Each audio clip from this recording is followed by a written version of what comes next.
मैं लुट गया, बर्बाद हो गया, स्टॉक मार्केट क्रैश हो गया। भाई कितने में तो बर्बाद होगा, कितना स्टॉक मार्केट क्रैश हो गया। 10% की गिरावट हुई नहीं कि आदमी सोचने लगता है कि मैं गिरावट में मर गया, परेशान हूँ। ये बात कौन से इन्वेस्टर बोलते हैं? जो ह्यूज कंट्री खरीदते हैं। एक ही बार में सोचते हैं कि मैं 2000 काउंट्री खरीदूं।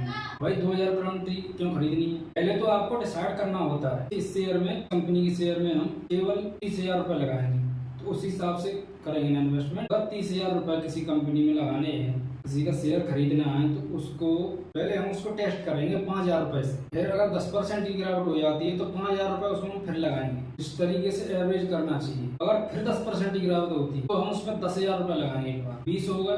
अगर और भी 10% की गिरावट होती है तब उसमें 10,000 रुपए हम फिर लगाएंगे। इस तरीके से स्टॉक मार्केट में लगाना पैसा। अच्छे से अच्छा शेयर हो उसमें भी इसी तरीके से काम करना। जैसे कोई शेयर आपको खरीदना है तो हमने डिसाइड कर लिया इसमें हम 50,000 रुपए लगाएंगे, तो उसमें भी हम इसी हिसाब से पैसा लगाएंगे। पहले 10 लगाएंगे, फिर उसके बाद 10 लगाएंगे। फिर 10% गिरावट और होती है तो हम सीधे 20,000 रुपए उसमें लगाएंगे। अगर और गिरावट होती है तो 10,000 हम फिर से लगाएंगे। अब हमारा 50,000 का पूरा इन्वेस्टमेंट हो गया उस शेयर में। अब हम उसको क्लोज कर देंगे, केवल इंतजार करेंगे स्टॉक मार्केट कब उठेगा, ये शेयर कब ऊपर उठेगा। इतनी गिरावट शेयर में होती है तो कोई दिक्कत परेशान नहीं है। शेयर घटिया नहीं होना चाहिए, उसका बिजनेस मजबूत होना चाहिए। इसी प्रकार हम एवरेज कर सकते हैं। तो जो स्टॉक मार्केट की गिरावट से रोते कौन लोग हैं? रोते वो लोग हैं जो एक बार में ह्यूज क्वांटिटी खरीद लेते हैं। उन्होंने सोचा हम इस कंपनी में 50,000 लगाएंगे, तो 50,000 एक बार में ही लगा देते हैं।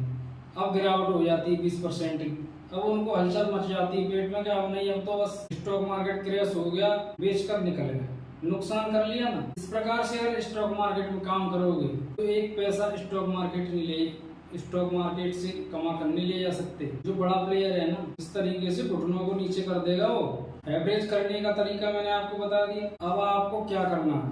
अब आपको केवल पेशेंस दिखाना है। इतनी जब गिरावट हो गई, हमने 4-5 बार में पैसा लगाया, तो कितना शेयर की गिरावट कितनी हुई? 10% से 40% की अगर गिरावट हो जाती है किसी शेयर में, तब भी हमको कोई दिक्कत नहीं है। अगर वही शेयर अगर एक बार में ही आपने सारा पैसा लगा दिया, 10,000 लगाना है, 10 भी सारा लगा दिया, 50 लगाना है, एक बार में ही 50,000 रुपये लगा दिया। अब उसमें अगर 40% की गिरावट हो जाती है शेयर में, अगर वो 3 साल में घूम फिर कर वहीं आ जाएगा, तो बताओ 3 साल में आपने क्या कमाया? कुछ भी नहीं, 0/0। इसलिए मैं कहता हूँ ह्यूज क्वांटिटी ना खरीदें। खरीदना है शेयर को, मैं कई बार बता चुका हूँ, इसी प्रकार से काम होता है। रोना धोना कभी भी नहीं होगा। जो एवरेज करता है टाइम पर, क्वांटिटी ना खरीद कर 3-4 बार में अगर स्टॉक मार्केट में पैसा लगाता है, वो स्टॉक मार्केट की गिरावट से खुश होता है, क्योंकि उसे तो एवरेज करना है भाई। वो तो दम जी तोड़ के पूरे विश्वास के साथ कहता है कि भाई स्टॉक मार्केट में गिरावट हो, 10% और हो जाए तो मैं खरीद लूँ, 10% और हो जाए तो खरीद लूँ। एक बात और ध्यान में आपको रखनी है, एक ही शेयर में सारा पैसा नहीं लगाना चाहिए। अगर आपके पास 10 लाख रुपए है, 10 लाख, तो हम उनको 10 शेयरों में लगाएंगे, 10 कंपनियों के शेयर खरीदेंगे। एक कंपनी का शेयर नहीं खरीदेंगे, डिवाइड करके खरीदेंगे।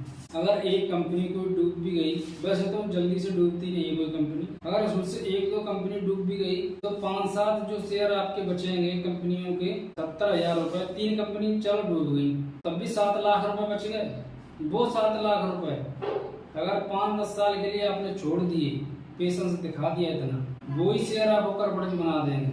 अगर सारे डूब जाएंगे ना, एक बच जाएगा, वही आपका सारा पैसा निकाल देगा और करोड़पति भी आपको बना देगा। अगर इस प्रकार से स्टॉक मार्केट में काम करोगे तो आपका कोई बाली बांका नहीं कर सकता, ना FI आपको झुका सकता, ना DI आपको झुका सकता। यहाँ पर सारे लोग पैसा कमाने के लिए आते हैं। FI भी पैसा कमाने आता है, DI भी पैसा कमाने के लिए आता है, और प्रमोटर भी पैसा कमाने के लिए आता है, और रिटेल इन्वेस्टर भी पैसा कमाने के लिए आता है।